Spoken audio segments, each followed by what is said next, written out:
So, Valve just ruined people's lives by Hero A. We're gonna be, of course, talking about the CS2 market crash. Yeah, I've heard about it, so we're gonna watch this video. I'm gonna talk some smack to the like and subscribe buttons.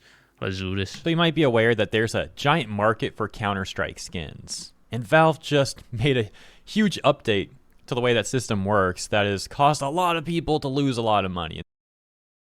Dropping from a peak of around 6 billion to under 5 billion in the aftermath. Damn, it's like $1 billion. In some cases, their lives are actually ruined. Some people even... You guys know that people are probably going to harm themselves because of this, yet you pushed it out without hesitation. Crazy. No, the way it's written is crazy. That's what I'm gonna say. And I don't know, is it crazy? Like, why the fuck would Valve, the multi-billion-dollar company Valve, like, care if you're gonna harm yourself or not? If they're gonna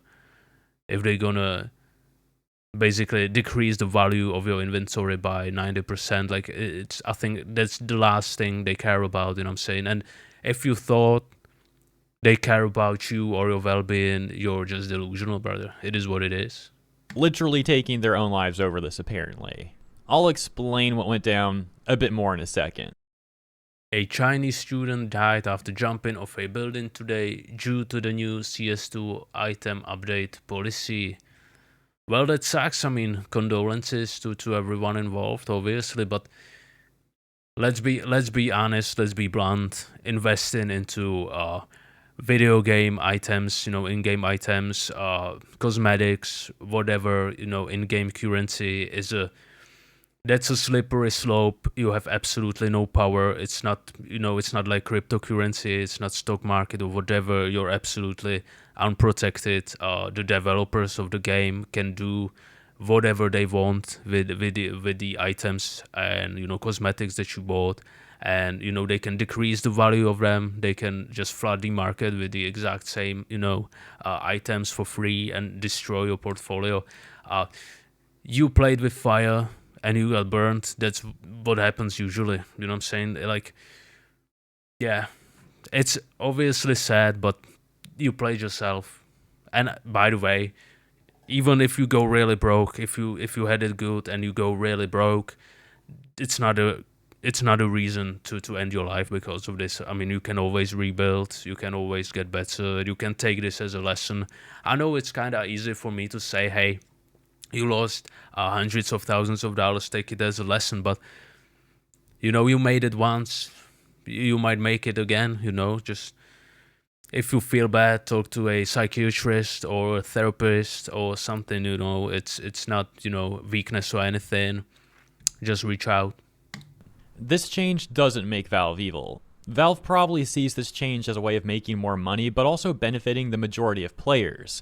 It's really the Krakens who seem to be getting hurt here, and of course Valve has no duty to maximize the profits of Krakens that are trying to flip skins. And it sounds like the average player is viewing this update as a helpful and beneficial change. The people really taking losses here are those who were using Counter-Strike skins as like a significant alternative investment. And people need to understand. I mean, calling skins in CS2 a alternative investment is that's a stretch. You know what I'm saying? It was a gamble, let's be honest.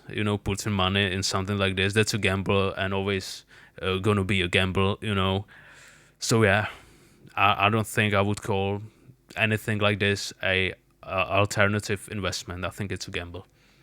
You can disagree, but the outcome of this situation is obvious, right? The risks of these sort of things when they willingly decide to make investments like this. Alternative investments in general tend to be quite risky, significantly more risky than a lot of other investments you can make, whether that's in a safe standard index fund, a blue chip company, or even like a mid cap or something. Conversely, that means a lot of people have also made a lot of money off Counter-Strike skins. Although today we're going to be... Well, yeah, that's risk and reward, right? You probably heard about it. If you risk, you can make a lot, but you can lose a lot as well. So that's what happened, That's, I don't know. Listen, when I had my first economics class, the professor told us, listen, if you're really retarded, if you're really stupid, I can tell there's a lot of stupid people. He was looking at me, by the way. If you're really retarded and you got some money, invest in real estate. It's borderline impossible to lose money on real estate at this day and age. I have to say I agree. Like it's not impossible, but it's borderline impossible. Talking about the losses. Okay, with that intro out of the way, what exactly happened here? It all comes down to Counter-Strike's trade-up contract system. Before this update, knife and glove skins could only be obtained from loot boxes called crates at an extremely low rate. We're talking far below 1%. This meant that anyone wanting a knife or glove skin had to likely open hundreds of loot boxes just to get one, or they could purchase the skin from the market.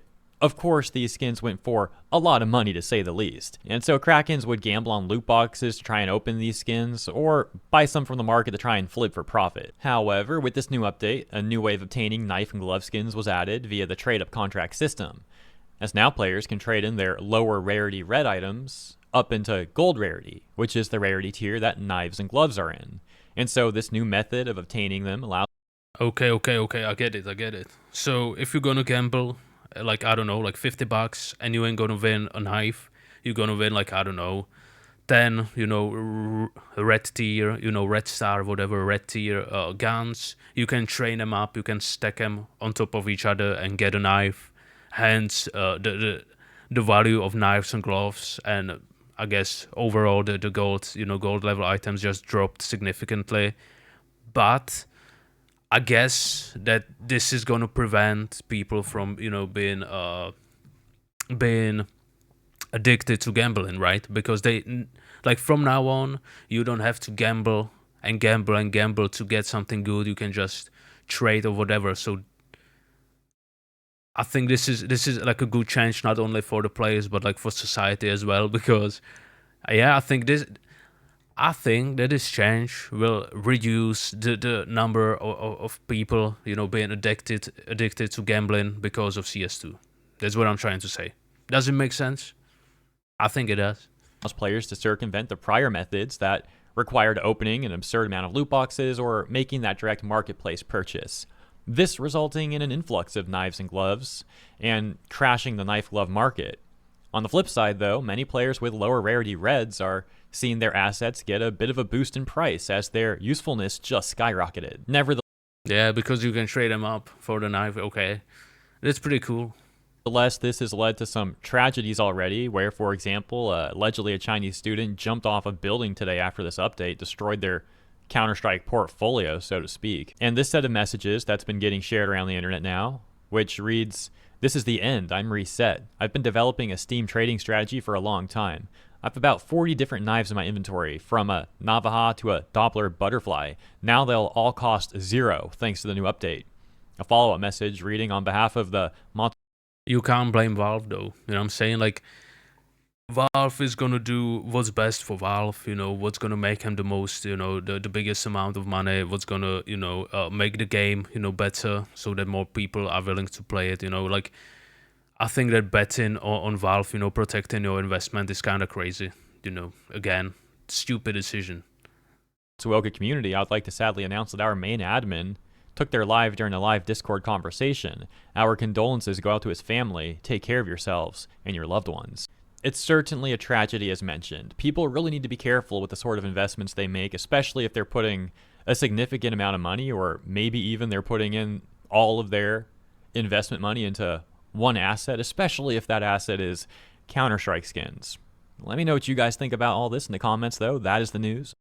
I'll tell you what I think. I think that investing into CS2 skins is a bad idea, and I hope that this will serve as a lesson to everyone to not be stupid with your money. It's like, if you have a work, if you have a job, you probably work really hard for this money. So like, don't be stupid and wasting it like this.